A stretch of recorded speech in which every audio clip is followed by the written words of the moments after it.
Bismillahirrahmanirrahim. Assalamualaikum warahmatullahi wabarakatuh. Alhamdulillahirabbil alamin.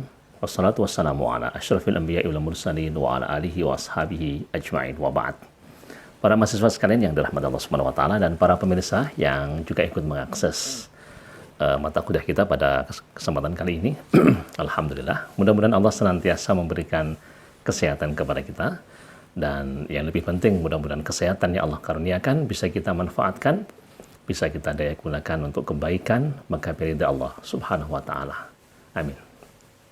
Baik, hari ini kita lanjutkan materi perkuliahan kita dalam mata kuliah linguistik atau ilmu lughah, ya, ilmu lughah.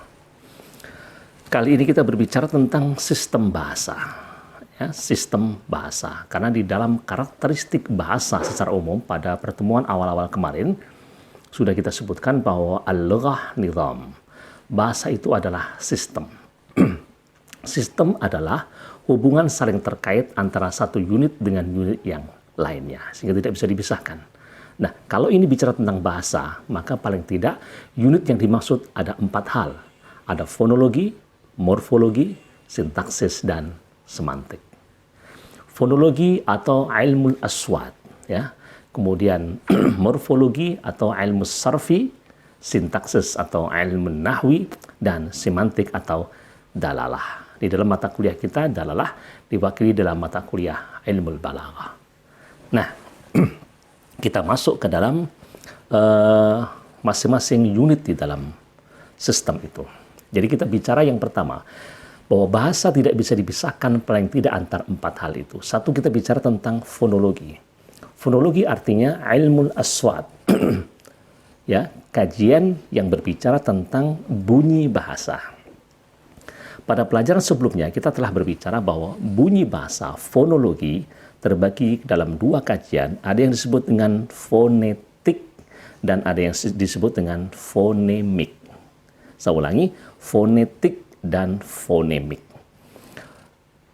Fonetik adalah ilmu bunyi bahasa mandiri.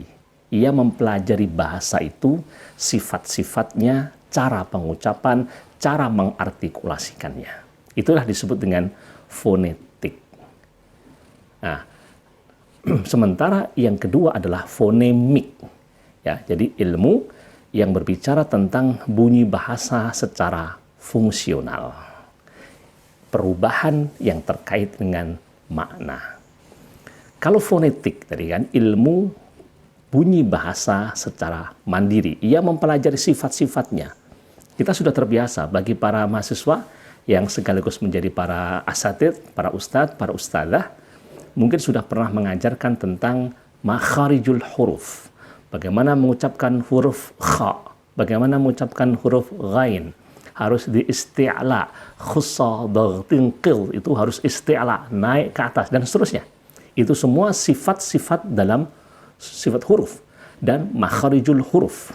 Maka belajar tentang sifat-sifatul huruf dan makharijul huruf itu belajar tentang bunyi bahasa secara mandiri. Maka sesungguhnya pada saat itu kita sedang mengajarkan tentang fonetik. Nah, sementara kalau fonemik artinya bunyi bahasa terkait dengan makna. Jadi bagaimana ketika antar huruf berubah, maka kemudian berubah juga maknanya. Bahkan ketika berubah panjangnya juga akan berubah maknanya. Antara qala dan nala. Qala, nala, bala, dan lain sebagainya. Mala. Maka menjadi perbedaan satu huruf menjadi berbeda maknanya. Qala artinya berucap, berkata. Nala artinya mendapatkan. Bala, maaf, artinya buang air kecil. Apalagi mala artinya cenderung atau condong. Seperti itulah jadi bahwa belajar bunyi bahasa terkait dengan makna, bunyi bahasa secara fungsional, maka itu berarti fonemik. Baik. Kita langsung saja masuk ke dalam kajian tentang vokal dan konsonan. Sebagaimana pada pertemuan sebelumnya kita sudah sampaikan bahwa materi linguistik atau ilmu lughah ini sifatnya universal. Ilmu yang kita ajarkan dalam linguistik bahasa Indonesia, maka sesungguhnya keilmuan itu bisa dipakai untuk bahasa Inggris, termasuk juga untuk bahasa Arab. Walaupun tentu dengan istilah yang berbeda. Tetapi paling tidak mahasiswa, karena saudara tatarannya mahasiswa, tentu harus bisa mengkomparasikan dengan nama yang berbeda. Ya, nama yang berbeda tentu statusnya ketika sama harus sama. Jadi misalnya kalau ada seseorang di perguruan tinggi disebut dengan mahasiswa, maka kemudian ketika di sebuah misalnya Ma'had Ali menyebut mahasiswanya dengan tolabah dan mahasiswa sama. Kan seperti itu. Nah, salah satu kita bicara tentang vokal dan konsonan. Dalam bahasa Indonesia atau huruf Latin, kita juga kenal adanya vokal dan konsonan. Vokal terdiri dari A, I, U, E, O. Nanti ada E, ada E, ada O.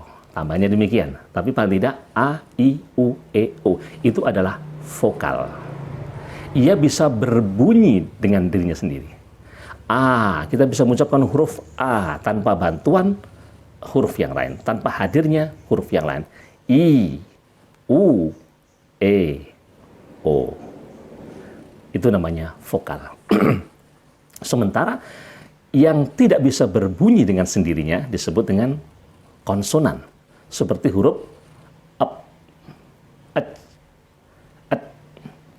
Karena tidak mungkin kita ucapkan, maka kita sebut simbolnya, namanya B, C, D, F, G, H, dan seterusnya sampai Z. Nah, itulah konsonan. Itu konsonan. Nah, kita sudah memahami hal ini. Tetapi kemudian yang menjadi pembahasan kita adalah bahwa di dalam bahasa Arab, ya, di dalam bahasa Arab, tentu kita juga mengenal vokal dan konsonan. Kita juga mengenal vokal dan konsonan. Maka sesungguhnya harokat itulah yang disebut dengan vokal. Fathah, kasrah, dhammah, do, ro, ba. Maka fathah itulah salah satu vokalnya.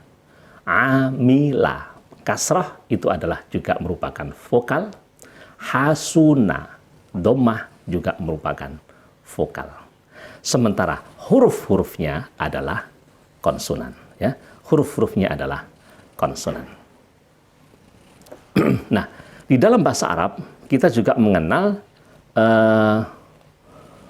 vokal panjang. Ya, kita mengenal vokal panjang. Dalam bahasa Arab, vokal panjang kita sebut dengan istilah mad.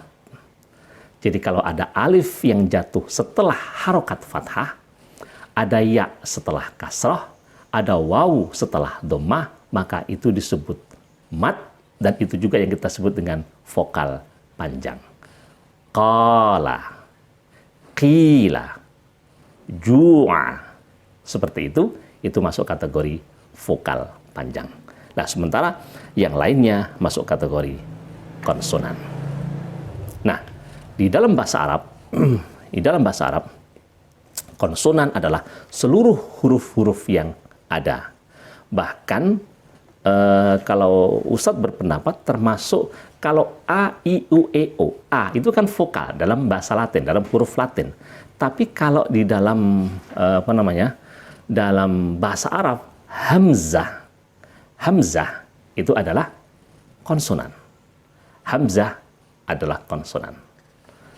Tetapi kalau alif memang berbeda antara alif dengan hamzah. Mahasiswa tentu jangan sampai keliru membedakan antara alif dengan hamzah. Kalau hamzah itu berharokat, ia bisa berbunyi A, I, U, itu hamzah. Tapi kalau alif, ia tidak berbunyi, ia hanya menjadi pemanjang. Qala, ja'a, sona. Seperti itu. Ini kajian tentang fonologi. Jadi ilmu yang berbicara tentang tentang bunyi bahasa. Nah, tentu sekali lagi bahwa bagaimana sifatnya, bagaimana makharijul huruf, silakan mahasiswa nanti bisa memperdalam. Karena tidak cukup waktu kita untuk berbicara yang sangat panjang. Tema tentang lughah adalah sistem, itu sangat panjang sekali. Sementara juga di sini juga ada semivokal. Semivokal. Nah, sebagian ulama memasukkan dua konsonan khusus ini sebagai semivokal. Apa itu? Huruf waw dan huruf ya. Huruf waw dan huruf ya, ia disebut dengan semivokal. Artinya, cara penuturannya mirip seperti vokal, ya, tetapi dia juga memiliki ciri-ciri seperti konsonan. Itu yang disebut dengan semivokal atau nisful harakat. Nisful harakat. Baik, kita anggap sudah kajian tentang fonologi. Lalu kita masuk dalam kaidah atau kajian morfologi atau ilmu sarfi. Penyebutan kata morfologi karena kita sedang berbicara tentang morfem. Morfem adalah bunyi bahasa terkecil yang mengandung makna. Saya ulangi, morfem adalah bunyi bahasa terkecil yang mengandung makna. Satu contoh, ada kata dipukuli. Kata dipukuli. Maka kalau kita petakan kata dipukuli ada berapa morfem? Ada di, kemudian pukul, kemudian i. Mahasiswa tentu jangan sampai lupa, jangan sampai keliru. Kata dipukuli terdiri dari 3 morfem. Di, pukul, dan i.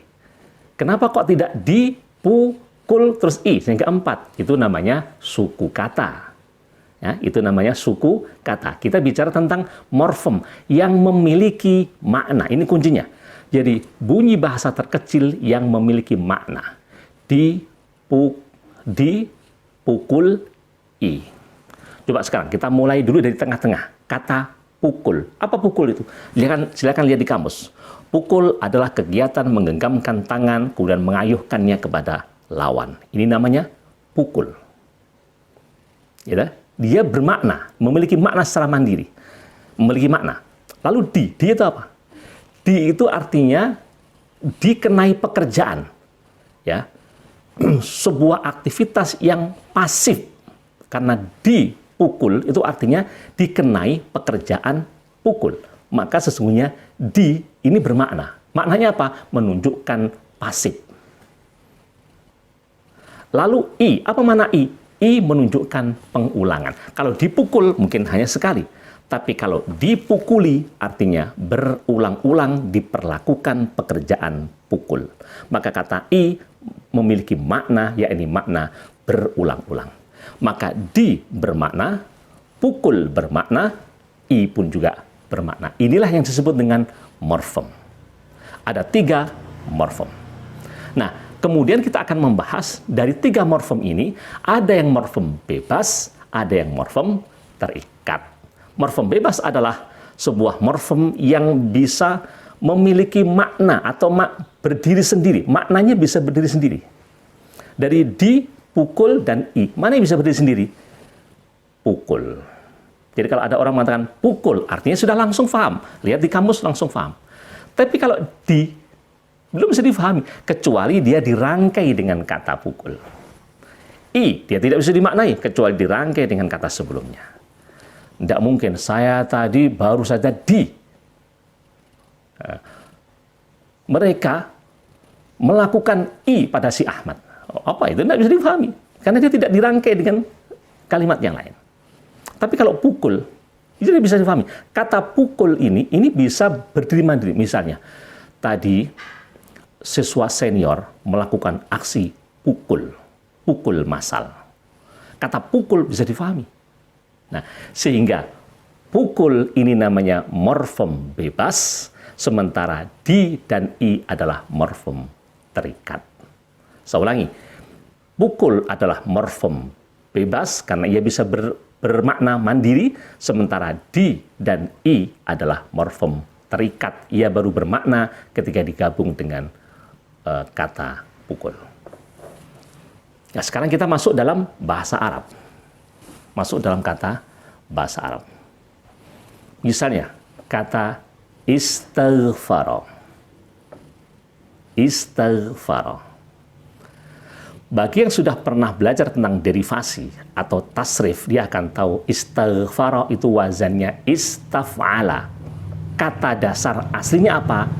Fa'ala atau ghafara. Maka ghafara itu adalah morfem bebas. Ghafara itu bisa bermakna mandiri, disebut dengan morfem bebas. Sementara hamzah atau alif, sin, ta itu adalah, atau ista itu morfem terikat. Ia tidak bisa bermakna kecuali kalau digabung dengan kata ghafara. Lalu apa maknanya? Kalau ghafara artinya mengampuni. Kalau ista tadi apa? Lit talab. Nah, nanti di dalam i'lal atau di dalam amsilah tasrifiyah nanti para mahasiswa bisa melihat kata huruf tambahan huruf ista itu bermakna lit talab. Ghafara artinya mengampuni, kalau istaghfara meminta ampunan.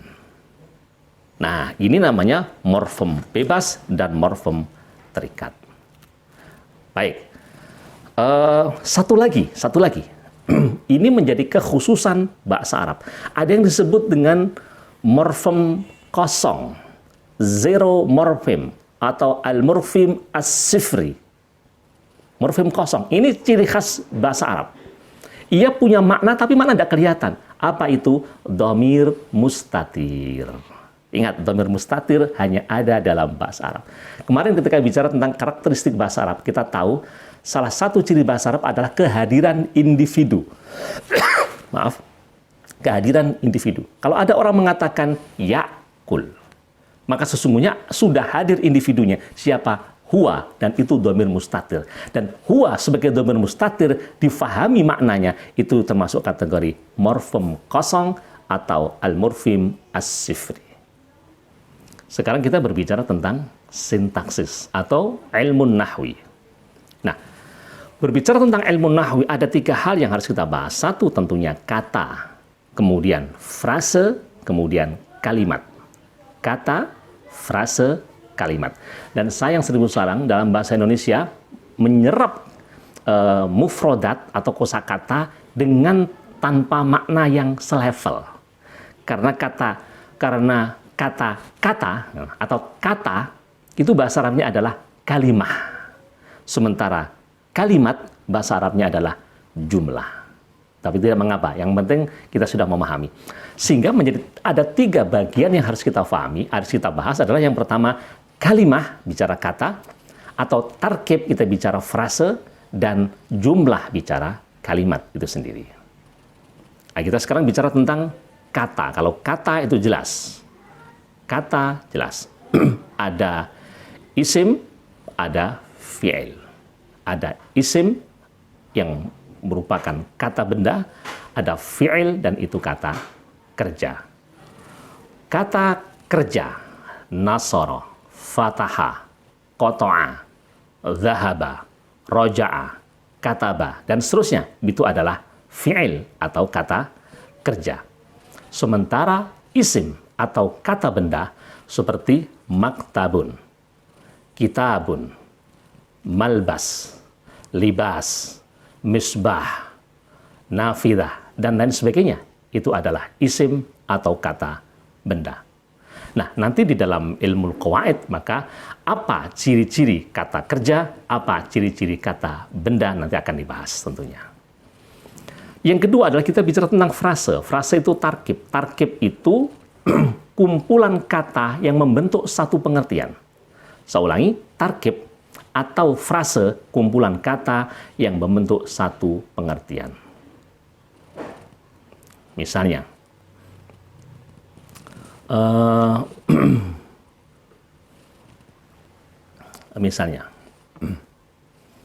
ada kata kepala yang artinya organ tubuh paling atas.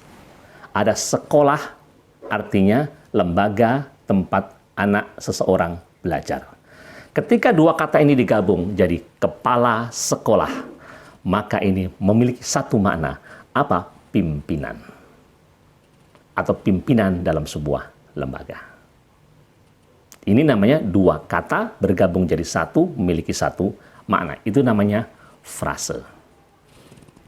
Bahwa ada yang menyebutkan kata majmu', bisa saja. Kata majmu' juga masuk kategori frase, tetapi tidak harus selalu kata majmu'. Majmu' itu kan bisa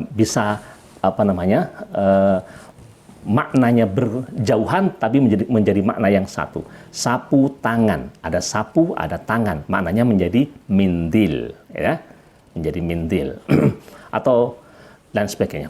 Nah, sekarang kita berbicara tentang frase di dalam bahasa Arab. Kita kenal dengan istilah tarkib, ya, tarkib. Ada tarkib idhafi yang terdiri dari mudhaf dan mudhaf ilaih. Misalnya, Kitabut Talib, buku siswa. Biasanya ada tambahan katanya, bukunya siswa. Babul Fasli, pintunya kelas. Atau bahasa Indonesia yang benar, pintu kelas. Ini tarkib idhafi, atau disebut dengan frase idhafi. Ada disebut dengan frase na'ti, atau tarkib na'ti. Al-kitabul jadid, at-talibah al-jadidah, al-baitul kabir, as-sahah al-wasi'ah. Ini namanya tarkib wasfi. Maksudnya tentu sudah tahu. Ada tarkib tamyizi, frase tamyizi. Khamsu salawatin katabahunallah. Khamsu salawatin. 5. Kalau dalam bahasa Jawa, 5. Apa nih salate? Khamsu salawatin. Ritlun aslan. 1 ritel madu. Yang keempat ada frase wasfi. Wasfi artinya merupakan sifat, ya, sifat. Ini hampir sama, secara struktur dia adalah tarkibnya idhofi, tetapi mengandung makna. Misalnya, jamilul wajhi, cantiknya wajah atau tampannya wajah. Ini sama dengan al-wajhul jamil. Atau al-muti'u rabbahu, yang taat kepada Tuhannya. Jadi menggunakan isim sifat yang dia beramal dengan amal fiilnya. Nanti lebih dipelajari dalam kaidah qawaid. Atau ada frase masdari, qaulukal haqq, ucapanmu akan kebenaran. Atau frase mausuli, terdiri dari isim mausul, alladzi jaa bil amsi. Muhammadun huwallazi jaa bil amsi. Alladzi jaa bil amsi terdiri dari isim mausul. Frase bayani, al-khalifatu Umar, qala al-khalifatu Umar. Umar adalah badal. Maaf, bisa bayan atau badal. Kemudian ada frase ta'kidi. Misalnya, Fatimatu nafsuha. Fatimah sendiri. Ja'at Fatimatu nafsuha. Ya, Fatimah datang sendirian. Ada frase dorfi berupa dorof. Yaumal Aid, Yaumal Jum'ah, dan seterusnya. Atau kemudian yang terakhir ada frase jar wa majrur, fil fasli, alal maktabi, dan lain sebagainya. Ini bahasan tentang frase atau tarkib. Jadi kita sudah bicara tentang kalimah atau kata, kita sudah bicara tentang tarkib atau frase. Sekarang kita bicara tentang jumlah atau kalimat. Nah, tentu kita tahu bahwa kalimat ada jumlah fi'liyah, ada jumlah ismiyah. Jumlah fi'liyah adalah sebuah kalimat yang susunannya diawali dengan fi'il sehingga membutuhkan fa'il, terkadang membutuhkan maf'ul. Sementara jumlah ismiyah adalah jumlah yang diawali dengan isim, kata benda, sehingga susunannya adalah mubtada dan membutuhkan khabar. Nah, seperti itulah bahasan tentang kalimah, tarkib, dan jumlah. Ini masih panjang bahasan kita, karena ini sistem. Karena itu kita bicaranya agak singkat-singkat saja. Kita tidak memberikan contoh yang terlalu detail. Sekarang kita bicara tentang semantik atau ad-dalalah. Ilmu tentang makna kata, makna kalimah. Ingat sekali lagi, dalam definisi yang kemarin, al-lughah lahal makna. Bahasa itu memiliki makna. Makna bisa berkembang, makna bisa berubah, bahkan makna itu bisa berganti suatu saat. Makna kata, ia bisa difahami sesuai dengan konteks yang melingkupinya. Ya, konteks yang melingkupinya. Kemarin ketika kita berbicara bahwa misalnya Adirai memiliki tubuh yang bagus, maka kata bagus ketika disematkan pada Adirai, salah seorang binaragawan, maka tentu berotot, kuat, kokoh, tinggi besar, dan setelah itu sematan kata bagus. Tapi ketika misalnya Donna Alesia sebagai salah seorang penari balet, ia memiliki tubuh yang bagus. Maka kata bagus sematannya adalah langsing, kemudian bisa lemas dan seterusnya, itu tidak kaku, bisa lentur dan seterusnya. Itu makna kata bagus. Kamu harus membiasakan makan makanan yang bagus, artinya makanan yang memenuhi standar nutrisi dan memenuhi saran dari kesehatan dan sebagainya. Begitulah kata ketika dihubungkan dengan konteks yang berbeda akan memiliki makna yang berbeda. Nah, sekarang kita berbicara tentang makna.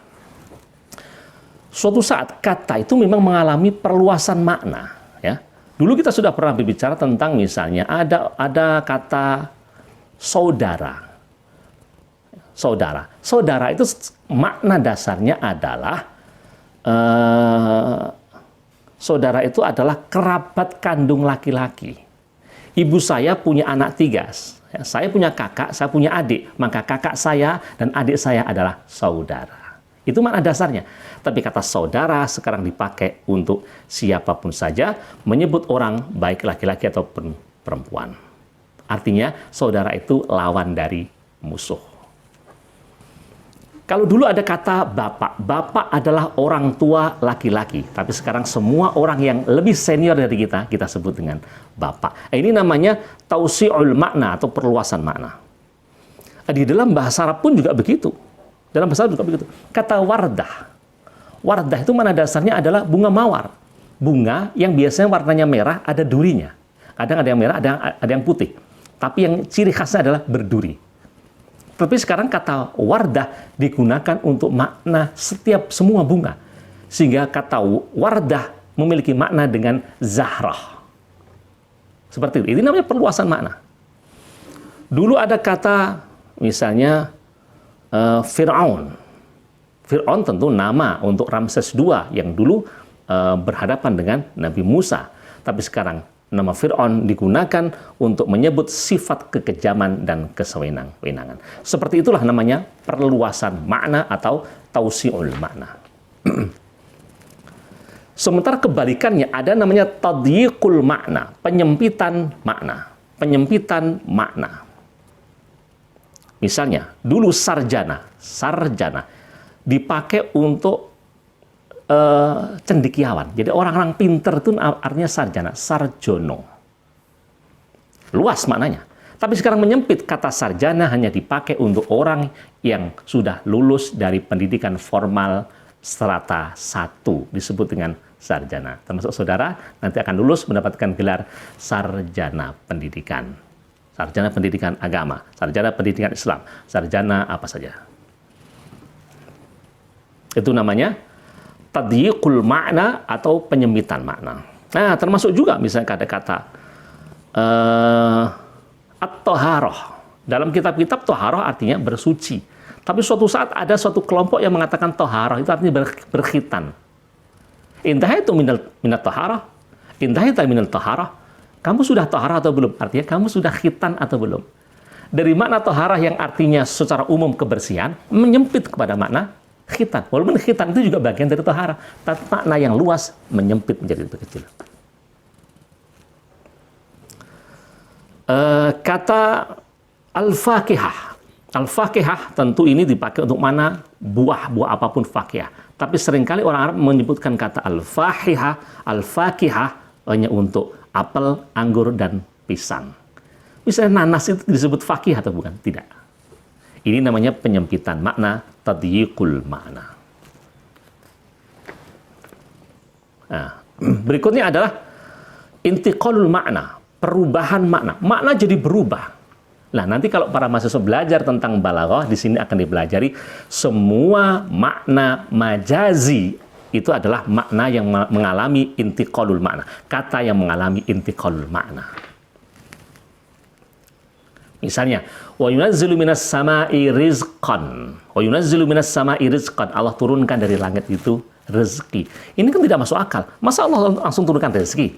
Yang dimaksud rezeki adalah air. Sama dengan wa yunazzilu minas sama'i ma'an liyakuna rizqan. Nah, nanti dalam majaz, nanti ada majaz alaqahnya sababiyah, alaqahnya musababiyah, dan lain sebagainya. Nah, kita tidak terlalu panjang bicara tentang itu. Ada sekarang kemudian, apa namanya, ameliorasi atau ruqad dilalah. Ruqad dilalah. Jadi maknanya menjadi menaik. Maknanya menjadi menaik. Meningkatkan makna. Ini hampir sama dengan kajian kita kemarin tentang eufemisme, menaikkan makna supaya tidak terkesan. Misalnya, pramuwisma, ini kan ruqad dilalah dari kata pembantu. Atau pembantu itu kan kesannya agak negatif. Dinaikkan statusnya menjadi pramuwisma. Bapakmu bekerja di mana? Sebagai apa? Bapak saya sebagai pramuwisma di hotel. Akan menjadi kurang etis atau kurang mendapatkan penghargaan kalau bapak saya menjadi pembantu di hotel. Apalagi kalau bahasa Jawa, bapak saya menjadi babu di hotel. Na'udzubillah. Ini namanya ruqad dilalah. Dan sekian banyak kata-kata yang semacam itu, ya. Misalnya kata bini menjadi nyonya. Kamu tadi sama siapa? Saya sama nyonya. Maksudnya sama bini, sama istri. Atau sebaliknya, ada kata yang mengalami penurunan makna. Memang sengaja diturunkan atau mengalami penurunan dengan sendirinya. Disebut dengan peyorasi atau inhitatul makna. Peyorasi atau inhitatul makna. Kebalikan dari ameliorasi atau ruqad dilalah tadi. Satu contoh misalnya. Kata preman, ya, kata preman. Preman itu sesungguhnya kan maknanya dulu kan orang yang bebas. Artinya bukan orang dinas. Ya. Ia menggunakan baju polisi, artinya dinas, menggunakan baju kedinasan kepolisian. Ia menggunakan baju preman, artinya ia menggunakan baju non kedinasan, baju layaknya orang sipil. Mana dasarnya kan begitu. Tapi kemudian suatu saat kata itu mengalami kemunduran makna. Hati-hati, di pasar itu ada preman. Maka preman yang dimaksud adalah orang yang suka memeras, orang yang suka melakukan kezaliman. Ya. Kaki tangan, itu sesungguhnya kan pembantu saja. Ya. Dia adalah kaki tangan saya, dia pembantu saya, biasa. Atau dia asisten saya. Tetapi kata itu kemudian suatu saat berubah menjadi negatif.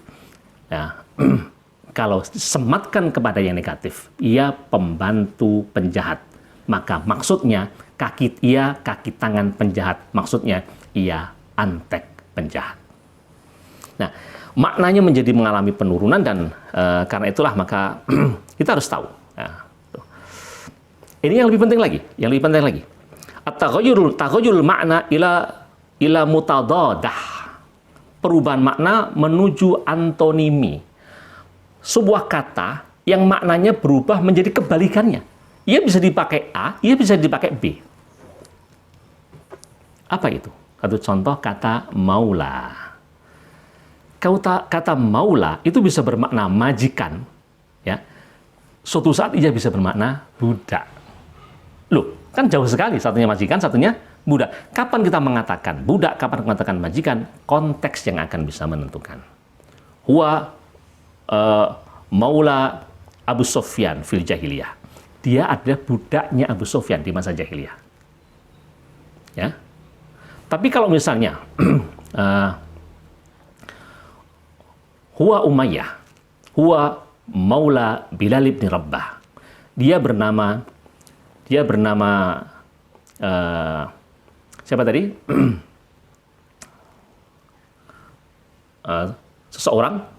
seorang kafir, ya. Huwa Maula Bilal bin Abi Rabah.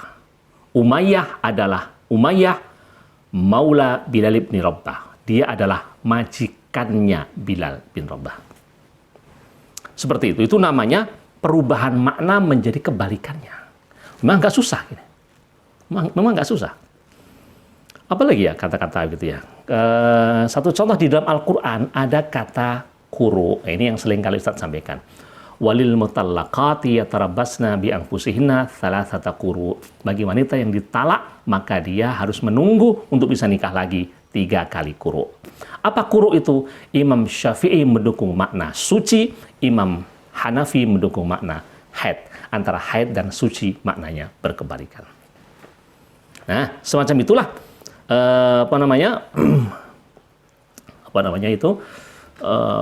makna-makna di dalam bahasa Arab, di dalam bahasa Indonesia, termasuk juga salah satunya nanti ada metafora. Metafora, sesungguhnya apa yang kita bahas itu beberapa sudah bermakna metafora. Tetapi kalau dalam bahasa Indonesia ada pembahasan khusus. Misalnya raja hutan, maksudnya harimau. Raja siang, artinya matahari dan seterusnya. Itu masuk kategori metafora. Tetapi nanti termasuk tadi yang kita sampaikan yang mengalami perubahan makna itu semua adalah metafora. Metafora artinya majazi.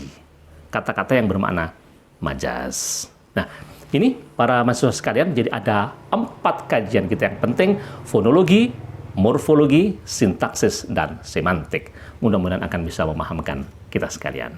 Terima kasih, mudah-mudahan Allah merahmati kita sekalian. Alhamdulillahirabbil alamin. Subhanakallahumma bihamdika asyhadu an la ilaha illa anta astaghfiruka wa atubu ilaik. Assalamualaikum warahmatullahi wabarakatuh.